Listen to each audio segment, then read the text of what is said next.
He said he got 5 kids and he ain't have no money, so he came up to me. I reached in my wallet and showed him that I had $3, and I gave him my last $3. That ticket had already came out, and I was already rich and didn't even know it. After winning $30 million, Abraham Shakespeare becomes an overnight millionaire.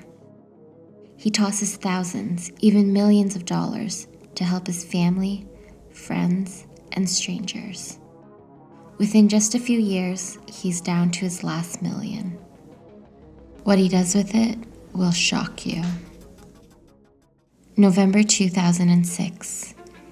Abraham is on his way to deliver a truckload of meat to restaurants in Miami.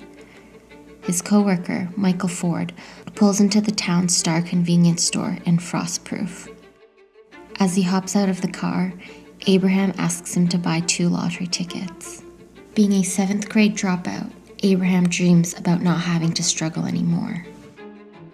He's already 41 and has worked odd jobs all his life, collecting garbage, hauling trucks, and washing dishes. 2 days later, Abraham's wishes come true.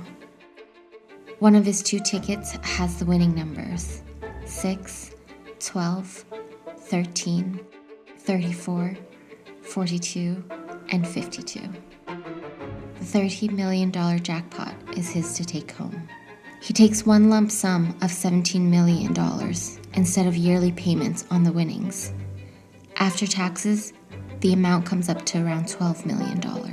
Abraham buys a brand new home in a gated community, a shiny BMW, and a pickup truck. He soon realizes that becoming rich comes with new and sometimes bigger struggles. A flurry of people start asking him for favors. Some need money to bury a loved one. Others are short on rent. And a few ask for loans. The list goes on. He gives in and grows tired of chasing people for their payments. So his uncle, Greg Massey, steps in to be his financial advisor and loan collector. Eventually, he replaces him with someone else, a businesswoman named Dee Dee Moore, who runs her own company called American Medical Professionals. Dee Dee met Abraham through his realtor, Barbara Jackson. At a small business conference, Barbara spoke on a panel where she talked about Abraham's kindness and how he changed her view on money. Dee Dee was one of the attendees who told Barbara she was a writer and wanted to write a book about him. After meeting Abraham, Dee Dee discovers that his finances are a mess and offers to help him. She looked well educated and had all them rings on her fingers. She just looked like somebody that had her own business and everything. But even with Dee Dee's help, Abraham can't afford the upkeep on his house. So he decides to sell it and move into a smaller house with his girlfriend, Centauria Butler, and their new son. Within a few months, Abraham's house is signed over to Dee Dee's company. Not long after, Dee Dee moves in and starts to renovate. Soon, all of Abraham's debts, properties, and assets are signed over to her company. That way, Abraham could finally be a free man while Dee Dee looks after his affairs. 2 months after signing everything away, Abraham takes off. I'm thinking, okay, he finally gone doing something for himself after the conversations we had. This man got millions of dollars, and if he gone on a cruise for a month, okay, that's fine, you know. No one knows which cruise Abraham went on and when he would be back.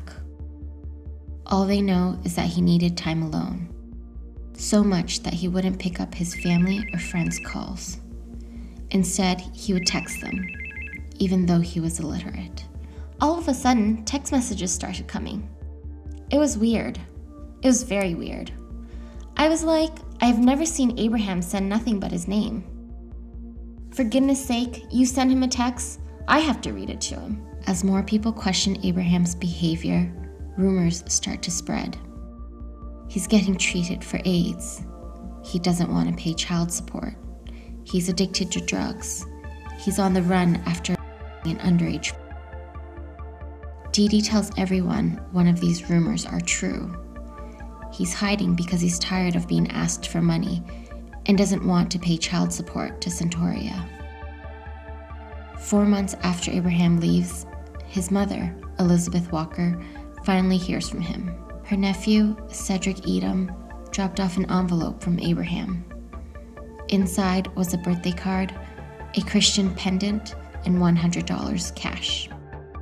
The card says he'll be home soon. But by November 2009, it's been 6 months since anyone's seen Abraham. Worried, Cedric goes down to the Pope County Sheriff office and reports Abraham is missing. Cedric told us what made him suspicious was that Dee Dee had asked him to deliver a card to his mother. But then he came back around and said everything's all right. I don't want to be involved with it. The detectives aren't sure why Cedric keeps changing his story, but they decide to investigate anyway. They start by questioning Dee Dee. Dee Dee tells them that Abraham's hiding and doesn't want to be found. She even has proof, a home video of Abraham. Do you get tired of people asking you for money all the time, Abe? I've been tired. You're just ready to start living your life, huh? They don't take no for an ounce or so. I just let them keep on asking. So where do you want to go to? It don't matter to me. I'm not a picky person. California? You want a foreign country? If I ready. Cozumel? How do you like it? Are you going to miss your home? Yep, I miss it, but life goes on. The detectives don't know what to believe. Finally, they receive a call that brings them closer to the truth. On November 16th, 2009, Centauria tells detectives that Dee Dee offered to give her Abraham's house. All she had to do was tell them that she saw Abraham by her house and that by the time she went outside, he was already gone. The detectives called Dee Dee into their office. They tell her that Centauria saw Abraham. Dee Dee is relieved and questions why she wasn't the first to know. That's when the detectives turn the tables on her and ask if she's ever offered anyone a house. Dee Dee denies, but eventually confesses. The detectives now know that there's more to uncover, so they trace the phone calls between Dee Dee and Abraham and discover that they stopped in April, and that whenever they connect, their phones are right beside each other. When the detectives confront Dee Dee, she says that Abraham gave her his phone to keep everyone away from him. Still, on November 24th, 2009, the Pope County Sheriff Office declares Abraham missing. If Abraham's alive and well someplace and sees this broadcast, simply let us know that you're alive and well and confirm that. We won't tell anyone where you are if you want to remain anonymous. We just want to close our investigation and go on to something else. After the news breaks out, the detectives keep getting false leads and different stories from Dee Dee, so they decide to change their strategy. We got into an argument with each other, and I'm like, I'm so sick of you yelling at her. She doesn't need to be yelled at. You know, this is a nice young lady in front of us.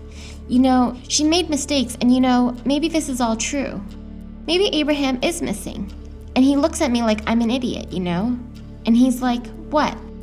So, I keep going with it. And so finally he realizes what I'm doing. Their plan works, but not in the way that they hoped. During one interview, Dee Dee tries to seduce Detective David Clark and asks him to meet her at a hotel. He turns down her offer. Dee Dee decides to get support from elsewhere. On December 22nd, 2009, she tells detectives that she's retained an attorney and will no longer communicate with them. Even though detectives lose Dee Dee's cooperation, they finally get a break. When they interview Cedric again, he explains why he kept changing his story. Dee Dee has the title to his house and car, so he was scared to upset her. 2 days after Christmas, detectives get another break. Abraham's mother, Elizabeth, tells them that he called her and told her not to tell the police.